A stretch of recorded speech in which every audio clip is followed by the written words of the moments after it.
Hello everyone, আসসালামু আলাইকুম। চলে আসলাম আবারও ভীষণ মজাদার একটা নাস্তা রেসিপি নিয়ে। আর এই নাস্তাটা বানানোতে একদমই কিন্তু সহজে প্রোগ্রাম লাগে। শুধুমাত্র এক কাপ ময়দার একটি ডিম গুলে কিন্তু আপনি ভীষণ সুন্দর নরম তুলতুলে ফুলকো নাস্তাটা বানিয়ে নিতে পারেন। এটা বাচ্চা কিংবা বড়রা বেশ পছন্দ করে। আর দেখতে এতটা সুন্দর ফুলকো নরম হয়ে থাকে যে কেউ কিন্তু খেতে ভীষণ পছন্দ করবে।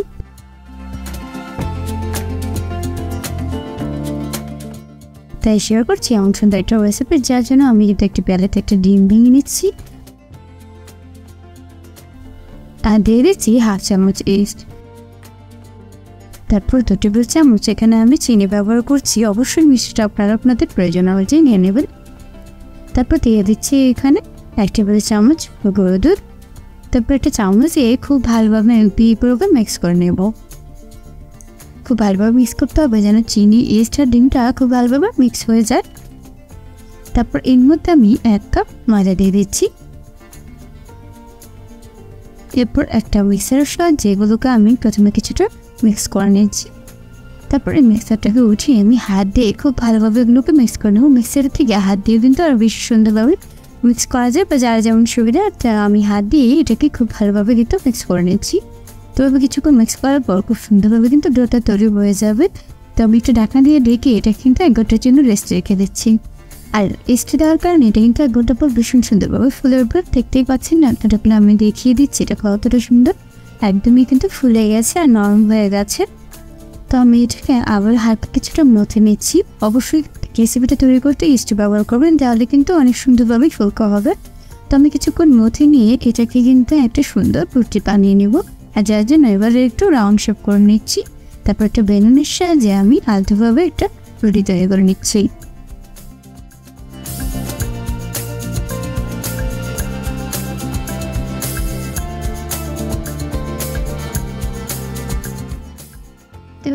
রুটিটা তৈরি করা হয়ে গেছে। তো এরপর রুটিটা বানানো হয়ে গেলে এর মধ্যে আমি একটা রেড কালারের ফুড কালার দিয়ে দিয়েছি, যেটা খাবারের রং। তারপর হাত দিয়ে খুব ভালোভাবে 4-5টাতে লাগিয়ে নিয়েছি।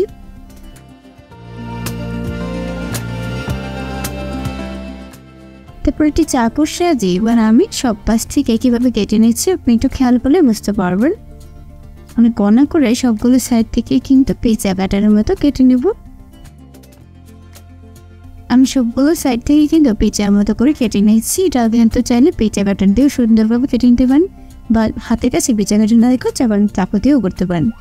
তো তারপর আমি একটা সাইড থেকে এক কোণা ধরে কিন্তু রাউন্ড শেপ করে ঘুরিয়ে ঘুরিয়ে একটা ডিজাইন তৈরি করে নিচ্ছি। তো দেখতে পাচ্ছেন আমি প্রত্যেকটা সাইড থেকে একটা একটু করে কিন্তু ঘুরিয়ে ঘুরিয়ে একটা নকশা তৈরি করে নিচ্ছি।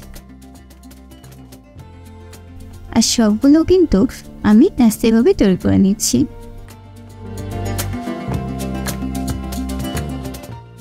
আর দেখে বুঝতে পারছেন নকশাটা কতটা সুন্দর হয়েছে। এগুলো বাজার সাথে সাথে তো ফুলে উঠবে।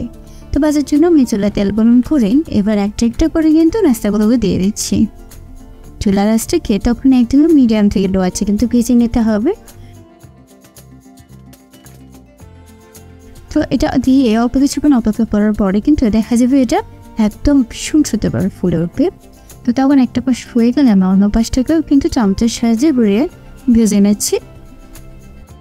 তো দুটো পাশই আমি কিছুক্ষণ ভেজে নেব। আর এটা ভাজার কিন্তু বেশি সময়ের প্রয়োজন, একদমই অল্প সময়ের মধ্যে কিন্তু দুপাশটাই খুব সুন্দরভাবে ভুলে যাবে। আর যেহেতু নরম তুলতুলে একদমই কিন্তু সময়ের প্রয়োজন হয় না। তো যখন দুপাশটা সুন্দরভাবে ফুলে একদম ব্রাউন কালার হয়ে যাবে তখন কিন্তু আমি এগুলোকে প্যান থেকে তুলে নিচ্ছি।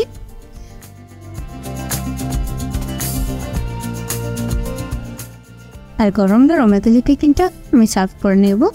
দেখেই বুঝতে পারছেন আমার আজকের রেসিপিটা কতটা সুন্দর হয়েছে। আর আমি চেষ্টা করেছি এরকম একটা সহজ রেসিপি আপনাদের সাথে শেয়ার করার জন্য।